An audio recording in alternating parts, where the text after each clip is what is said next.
Bom, então, boa tarde a todos.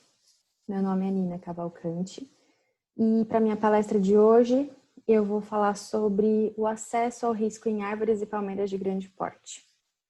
Bom, primeiramente, é importante sempre lembrar que árvores e palmeiras dentro do contexto de paisagismo são elementos que, assim, num primeiro momento sempre saltam aos olhos, porque são esses elementos grandões, e que eles têm muitos benefícios envolvidos, muitos valores, né? Eu gosto bastante de falar sobre o valor econômico todo envolvido com esses grandes elementos. Então, econômico, valor estético, principalmente por eles ocuparem um grande espaço. Um valor social, né?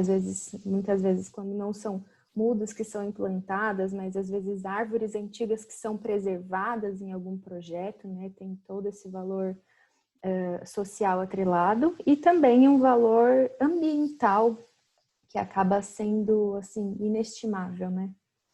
Então, esses elementos, né, de forma geral, eles colaboram com o ambiente de diversas formas.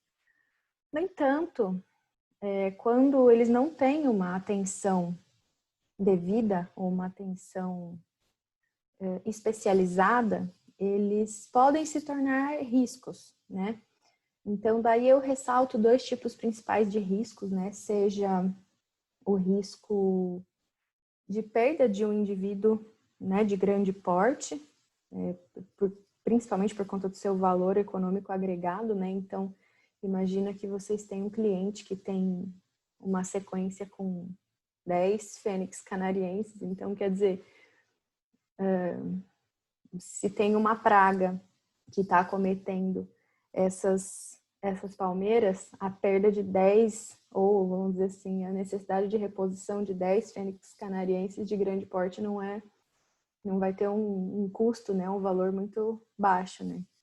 E o segundo tipo de risco que eu coloco é a questão do risco às pessoas mesmo, a questão do risco à vida. Então, como a gente está falando de seres exuberantes, de seres grandes, de grande porte, a gente fala sobre a questão de ter esse acesso ao risco para identificar se isso está se tornando algo perigoso para as pessoas que estão ali embaixo ou não.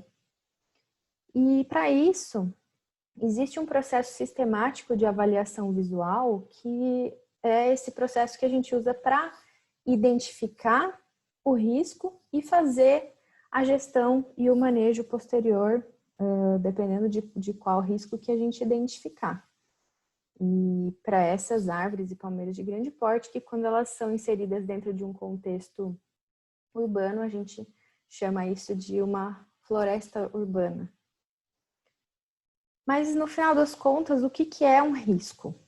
Então, dentro dessa definição aí da ISO 31000, o risco ele é expresso como a combinação entre a probabilidade de um evento ocorrer e a sua consequência.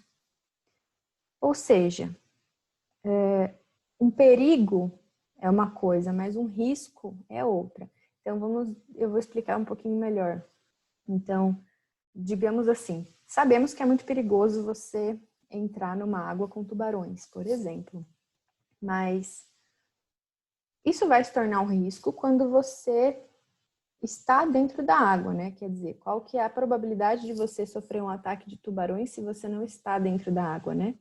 Então, você precisa ter uma condição em que a consequência ocorra e seja grave, né? Então, quer dizer, se eu não estou dentro da água, o tubarão não vai me atacar, e se ele não me atacar, não tem consequência, certo? Então, é mais ou menos essa linha de raciocínio. Agora, vamos dizer que eu esteja numa água que seja uma área ali conhecida por tubarões, os tubarões estão longe, mas eu tô com um corte na perna, tá sangrando, os tubarões têm um olfato lá que eles conseguem detectar sangue a não sei quantos quilômetros, então a minha probabilidade aumenta ou diminui?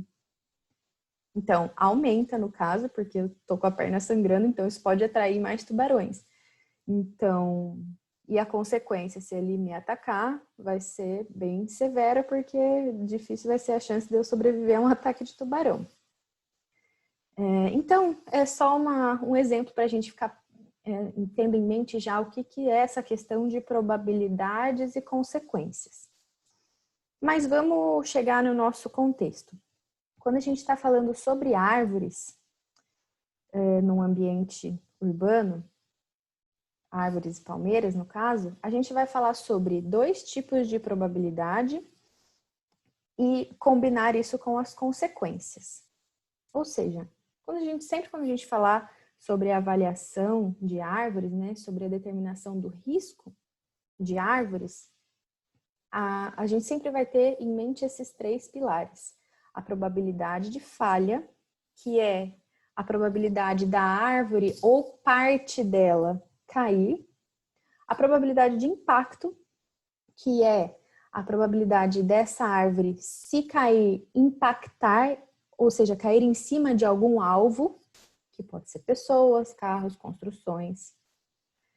E as consequências, eu vou pensar, se essa árvore cair e se essa árvore acertar o meu alvo, qual que é a severidade das consequências dessas 2 ações?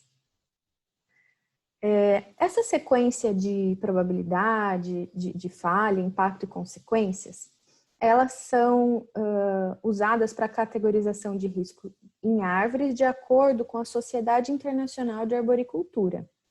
A Sociedade Internacional de Arboricultura, para quem não conhece, existem uma série de certificações e eles têm um tipo de qualificação, que é a tal que eles chamam de Tree Risk Assessment Qualification, e na qual eles ensinam essa metodologia de avaliação e determinação do risco. Então, essa sequência metodológica que eu vou explicar para vocês a partir de então, ela é essa da Sociedade Internacional de Arboricultura, certo? Que vai levar em conta essa probabilidade de falha, impacto e consequências. Então, como é que isso funciona de uma forma geral, assim, só para vocês terem em mente? De probabilidade de falha, nós vamos ter 4 opções que a gente vai selecionar. A probabilidade de impacto também 4 opções e consequências 4 opções. E o risco que a gente vai determinar vai ser a tabulação de todos esses dados. Então, como é que vai funcionar? A gente vai fazer isso em 2 matrizes separadas. Então, nós vamos pegar a probabilidade de falha e cruzar com a probabilidade de impacto numa primeira matriz. E o resultado dessa primeira matriz nós vamos cruzar com consequências. E daí sim a gente vai chegar no risco. Eu vou explicar melhor mais para frente, mas só para vocês entenderem o jeitão, a sequência dessa metodologia. Então, quando eu falo sobre a probabilidade de falha, eu sempre vou falar sobre uma característica da árvore. Então, a gente avalia sistematicamente copa, tronco, colo e área de enraizamento em busca de problemas fitossanitários, biomecânicos que possam indicar alguma situação de risco. Então, por exemplo, na copa, eu vou buscar por galhos secos, se tem cupins, se eu tenho parasitas vegetais, como ali na primeira foto da esquerda, que eu tenho erva de passarinho. No tronco, eu vou identificar se tem alguma lesão de poda. Então, aqui é muito interessante porque essas 3 fotos são lesões de podas mal executadas. Então, ali na primeira eu tive uma poda que foi ali na forquilha, mas ela não respeitou a regra dos 3 cortes, que é descrito na ABNT de podas, que eu vou falar mais adiante. Então, ela descascou o tronco, então a gente vê uma lesão ali bem feia e difícil de cicatrizar. Na segunda foto eu tenho uma poda errada porque o ponto do corte foi muito distante do ponto correto. E aqui na terceira foto eu tenho também uma lesão causada por poda errada, mas nesse caso o corte foi feito muito rente ao local correto de corte. Então, Mais para frente eu vou falar sobre as mitigações de risco, então eu vou falar um pouquinho sobre poda, vou falar um pouquinho sobre essa BNT, mas só para vocês saberem que dentro do processo de avaliação, observar podas mal executadas é muito importante, até para a gente ter um critério técnico um pouco melhor na hora da gente selecionar os profissionais que estão fazendo esse manejo para a gente. Ainda no tronco, falando sobre alguns outros problemas, então, brocas, como as duas primeiras fotos da esquerda, né, que você consegue ver bem um sinalzinho, né, então, que é um furinho, e essa exudação de seiva, assim, para baixo, né, que parece que está escorridinho, assim, ou uma serragenzinha de madeira ali na fotinho de baixo. E uma coisa que algumas árvores têm, que às vezes é até comum da espécie, que são ramos codominantes. Então, nessa foto, assim, do meio em pé, a gente consegue ver bem que são vários troncos que se originam de um mesmo ponto. E, geralmente, esses ramos codominantes, eles têm o que a gente chama de casca inclusa. Então, se vocês repararem nessa foto que tem a setinha, vocês veem um compartilhamento de casca entre um ramo e outro. Então, é legal vocês repararem que nenhum galho e nem o outro está completamente formado. Eles têm um ponto onde essa casca é compartilhada. E isso é um ponto de fragilidade, porque numa eventual tempestade, num eventual, enfim, vento e tudo mais, esse é o primeiro ponto que vai lascar, que vai quebrar. Então, isso é um defeito, né? Um defeito biomecânico das árvores que é bem fácil de se identificar e bem fácil de você ir manejando isso com o tempo. O que mais que a gente observa? Se essa árvore tem cavidades, como nas 3 primeiras fotos, se ela tem algum tipo de lesão, como nas 3 fotos de baixo. O colo da árvore, gente, muito importante eu falar do colo, porque o colo é aquela transição entre tronco e raízes, aquela curvinha da árvore, né? O colo, ou como a gente fala, o neiloide, que é uma região que ela tem que estar aparente. Então, eu preciso conseguir ter um acesso visual ao colo da árvore, ou neiloide. Então, nesse slide, nenhuma árvore eu consigo identificar a região do colo. Isso significa que todas elas estão com o colo soterrado. E daí por que elas estão com o colo soterrado, né? Ou porque ela foi plantada muito fundo, o que é errado. Então, às vezes o pessoal erroneamente tem a impressão de que se eles plantarem a muda fundo, eles vão ter mais estabilidade, então que ela não vai tombar, mas isso pode causar outros vários problemas mais para frente. Então, o soterramento de colo não é indicado. Ou nessa última foto, como o caso que eles até tentaram fazer ali uma área de coroa, um mulching, colocar uma matéria orgânica, mas isso ficou parecendo um vulcãozinho assim em cima da árvore. O que é ruim também, porque isso vai abafar também a região do colo. E uma observação aqui, gente, do porquê que o colo é tão importante e essa região tem que ser preservada. Logo abaixo da casca, na anatomia das árvores, existe um fluxo de seiva de vasos chamado de floema. Então, esse floema é quem vai levar a seiva elaborada, né, os açúcares e o resultado da fotossíntese para os outros órgãos. Então, se eu tenho uma interrupção do fluxo do floema logo ali na base, eu não vou ter a alimentação das raízes. Se eu não tenho essa seiva sendo levada para as raízes, com o tempo eu vou perder a função dessas raízes, né? Elas vão morrer. Consequentemente, elas não vão absorver. Se elas não absorverem, não tem fotossíntese e logo a árvore morre.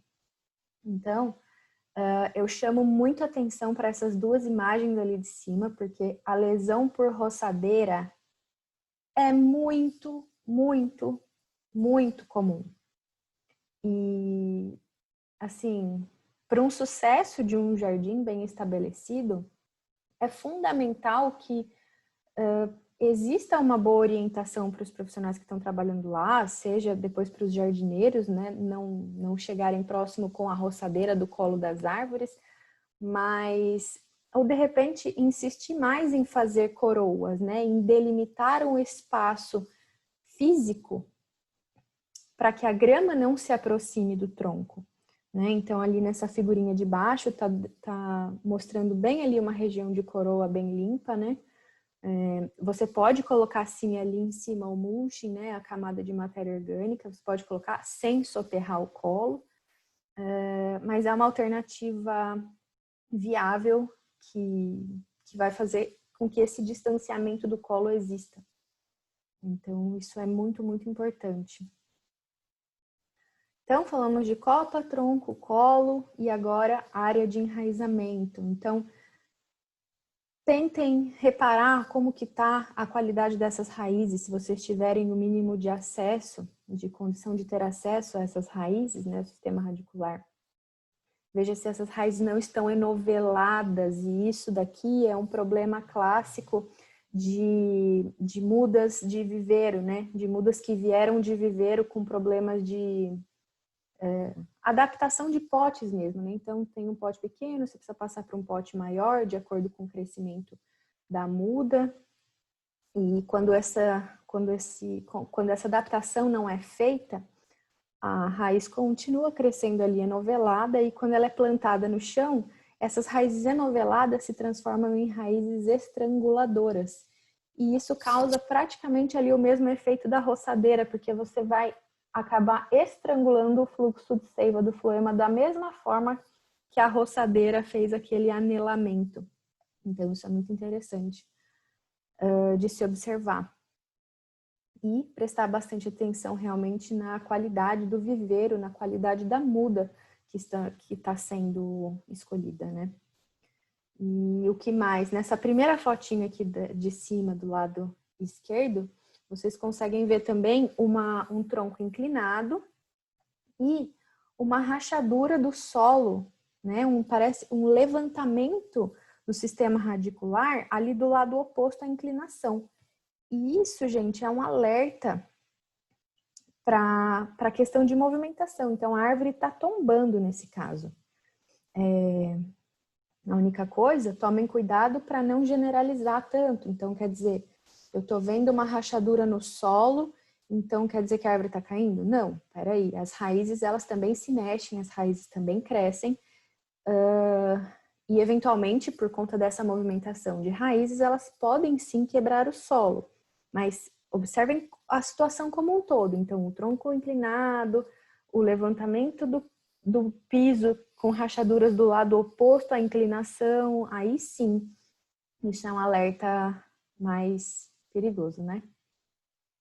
Até então, pessoal, falamos sobre a probabilidade de falha, que eu olhei para a árvore. Agora, nós vamos ver sobre a probabilidade de impacto, que na verdade agora nós vamos olhar não para a árvore, mas para o alvo. Então, por exemplo,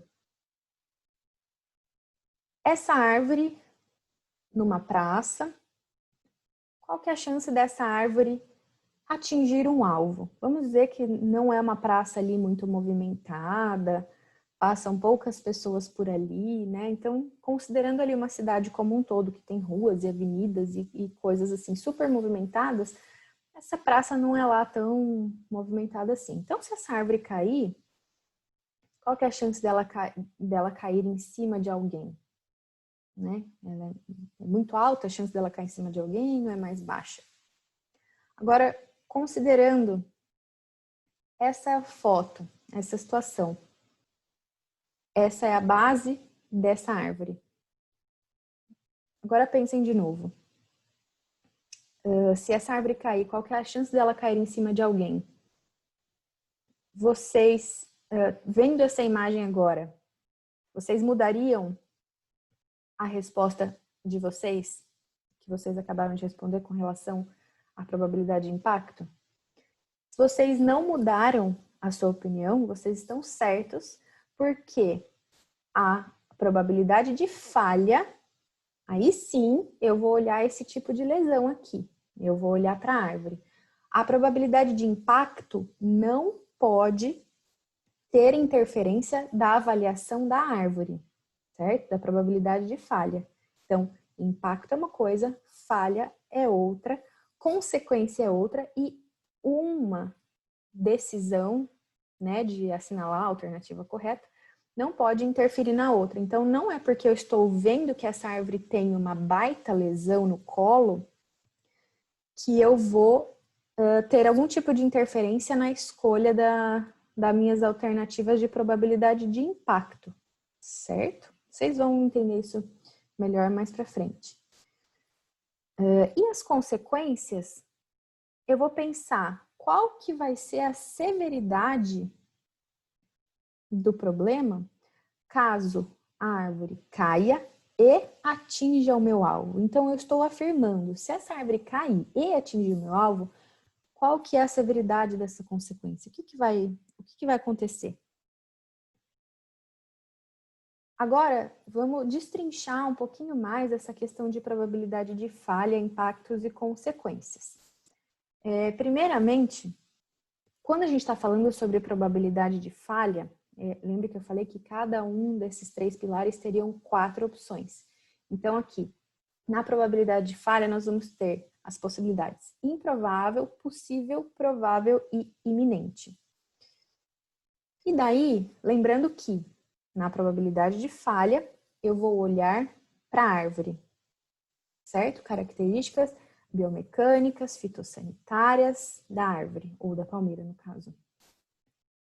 E daí, eu preciso também ter em mente uma coisa que eles chamam de time frame, que é um período de tempo. Esse período de tempo, ele vai servir para guiar a nossa escolha. Eu vou explicar. Então, o pessoal às vezes me pergunta, Nina, essa árvore vai cair? Eu digo, vai. Essa árvore vai cair. Mas um dia todas as árvores vão cair, um dia a gente morre, né? Então, coisas acontecem. Mas essa árvore vai cair amanhã? Olha, é improvável que essa árvore caia amanhã. Essa árvore vai cair em 1 ano? Dependendo da minha avaliação, pode ser que ela caia em 1 ano. Ou, dependendo do problema dela, ela vai ser mais iminente. Se for um galho super seco que está ali para cair, dentro de 1 ano, é óbvio que um galho seco vai cair. Vocês entenderam? Então, eu preciso ter um período de tempo na minha cabeça, não que esse seja um período de tempo que vai validar a minha, vamos dizer assim, eu não estou dizendo que ela vai cair em 1 ano, mas eu estou pensando qual que é a chance dela cair durante 1 ano. Entenderam a diferença? Então, eu preciso ter esse time frame na cabeça. E daí, eu vou explicar melhor agora sobre cada uma daqueles itens, né? Então, improvável, possível, provável e iminente. Então, essa foto é uma foto de um livro dos Estados Unidos. Essa é uma lesão, é uma rachadura, uma trinca, porque a árvore descongelou, então elas congelam no inverno. E daí ela descongelou e fez essa rachadura. Então, é uma rachadura, assim, bastante superficial ali. Parece que ela tá ali, assim, só na casca. Então, qual que é a probabilidade dessa árvore falhar em 1 ano, por exemplo? Então, estou dando um time frame de 1 ano. Então, é bem provável que essa árvore caia inteira dentro do período de 1 ano por conta dessa rachadura, assim, que está bastante superficial. Agora, por exemplo, nesse segundo caso, eu já tenho uma árvore com ramos codominantes. Eu tenho ali uma casca inclusa, tenho ali um pouquinho, sim, de reação de madeira entre os 2 ramos, né? A gente consegue ver ali uma madeira um pouquinho mais levantada, né, proeminente. Mas dentro do período de 1 ano é possível que essa árvore venha a falhar, a rachar, né, abrir ali entre esses 2 ramos. Já essa, que está com o sistema radicular bastante exposto, eu tenho fungos, né, corpos de frutificação ali na base da árvore. Então, qual que é a probabilidade de falha dessa árvore? Então, devido às condições que a gente encontrou ali dessa árvore, é mais provável que ela caia em um ano do que as anteriores, por exemplo. Agora dá uma olhada nesse galho aí, gente. E esse daí só não caiu ainda porque Deus não quis que caísse. Então, qual que é a probabilidade de falha desse galho em um ano? Improvável, possível, provável ou iminente. Então, assim, é óbvio que esse galho vai terminar de se desprender durante o período de um ano. Entenderam? Agora essa questão do time frame é muito interessante. Então, tenham isso em mente quando vocês forem assinalar a probabilidade de falha. Agora, sobre a probabilidade de impacto, a chance deste problema acontecer e atingir um alvo. E daí o alvo pode ser pessoas, deixa eu movimentar aqui. Quem que é o alvo, né? São pessoas, são carros, carros estacionados, carros em movimento. Qual que é a taxa de ocupação desses alvos? Ou seja, durante 24 horas do dia, quantas horas o meu alvo está ali debaixo do problema? Eu consigo restringir o acesso desse alvo? Eu tenho algum tipo de fator de proteção? Então, por exemplo, é uma árvore num parque. Eu consigo restringir o acesso das pessoas a esse parque? Do tipo assim, não passem por aqui, fazer um isolamento? Ou eu tenho algum tipo de fator de proteção?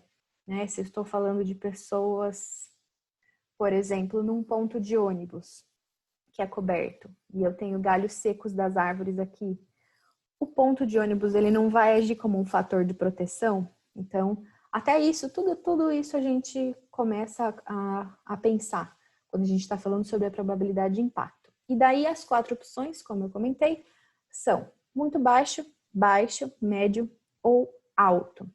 E daí eu vou explicar cada um deles. Então, por exemplo, vejam aí que eu tenho um galhão seco, mas a chance dele atingir alguém é muito baixa. Então, porque olha só, a projeção desse galho está ali para a parte do gramado, onde não tem passagem de pedestres, está do lado oposto à passagem de veículos, né? Então, não tem como, se ele cair, ele atingir alguém. Então, a probabilidade de impacto desse galho num alvo é muito baixa.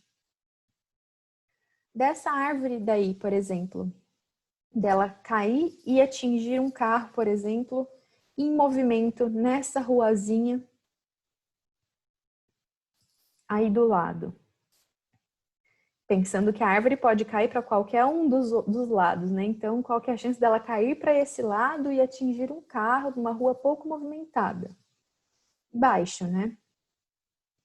Agora, pensando nessa situação, vamos supor que seja ali uma passagem de pedestres.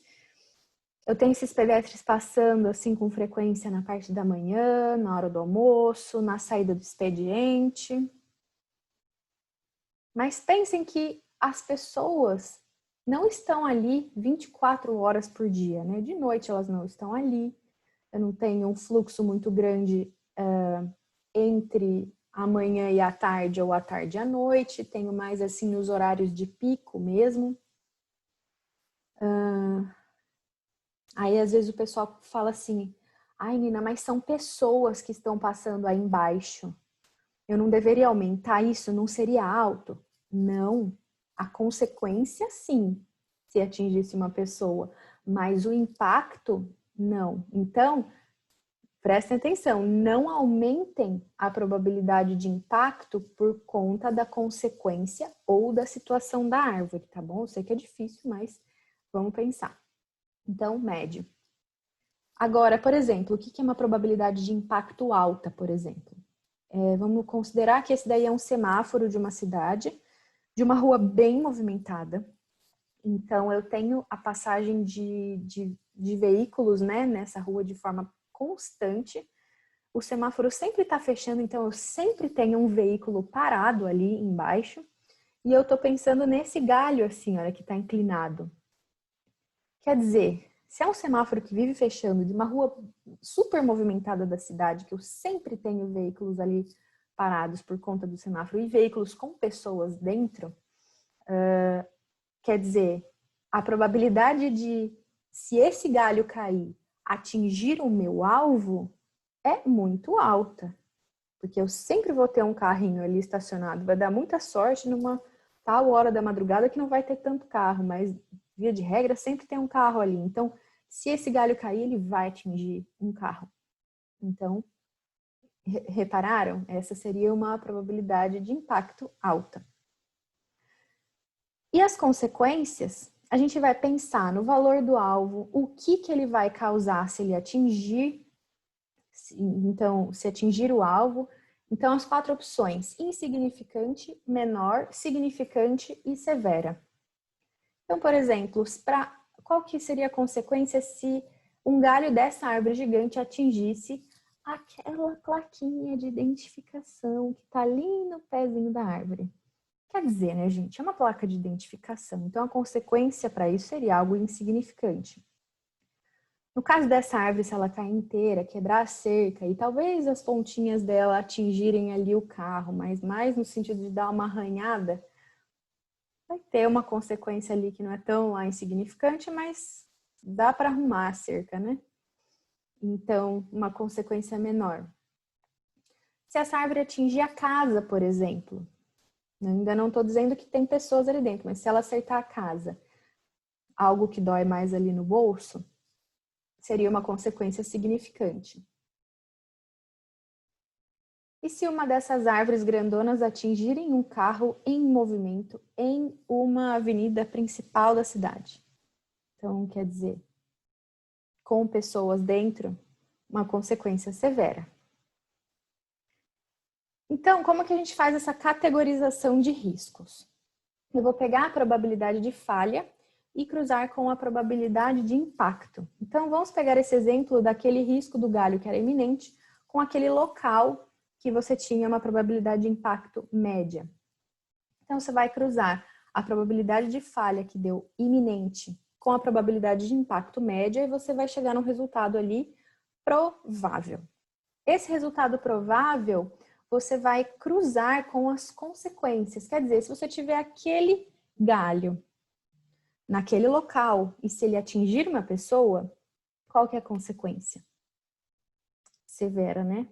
Então, daí você vai pegar o resultado do nosso falha-impacto, que foi provável, você vai cruzar com consequências e chegar num risco. O risco que a gente chegou foi o risco alto. O nosso risco alto, vocês reparam que ele está ali naquela região amarelinha desse gráfico. E vejam, não é porque ele tem um risco alto que a recomendação de manejo para ele é necessariamente a supressão.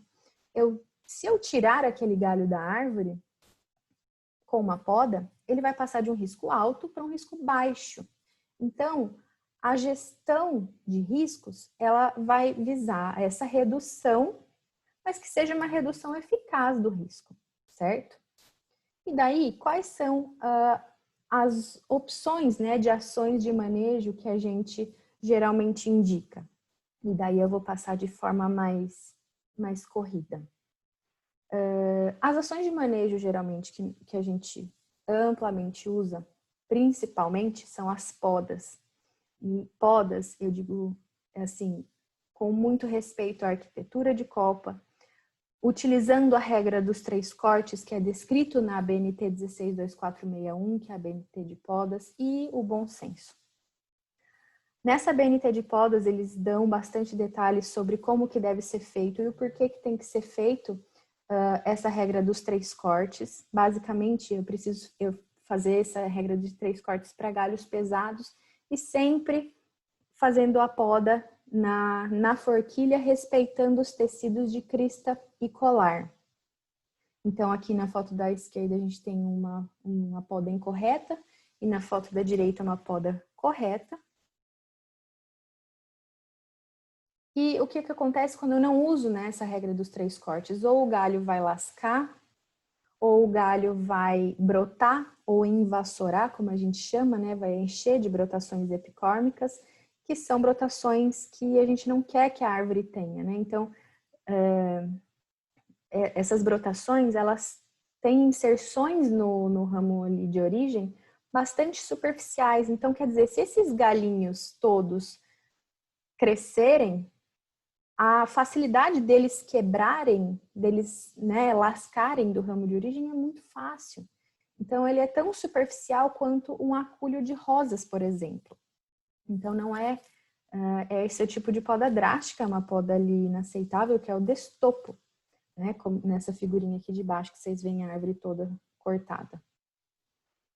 A poda de palmeiras também, o que é o correto dentro do que a BNT fala, é que sempre as frondes da linha horizontal para baixo sejam retiradas e que não seja realizado esse afunilamento das frondes.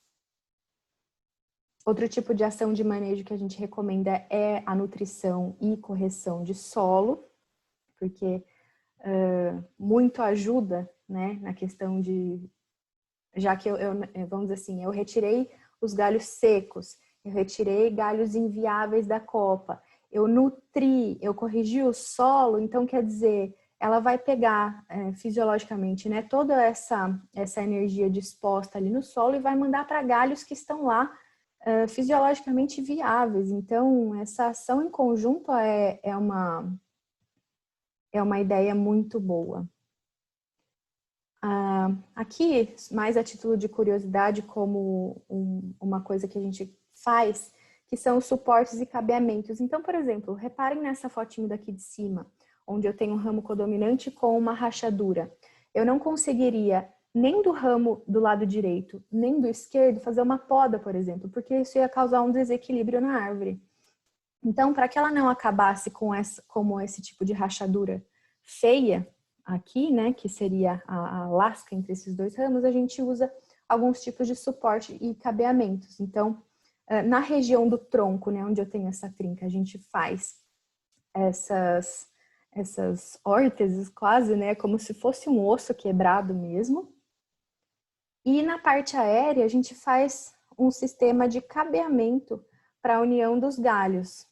Então, às vezes a união dessas duas técnicas, né, dos pinos e do cabeamento, acaba sendo um suporte mecânico bastante eficiente para diminuir o esforço, a tensão em algum ponto de fragilidade da árvore. Da mesma forma, a gente faz isso também em palmeiras. Ali esse equipamento que a gente utiliza para subir é o Swiss Tree Gripper, ou Bicycle, como eles chamam, que é um equipamento importado que a gente usa para fazer escalada em palmeiras.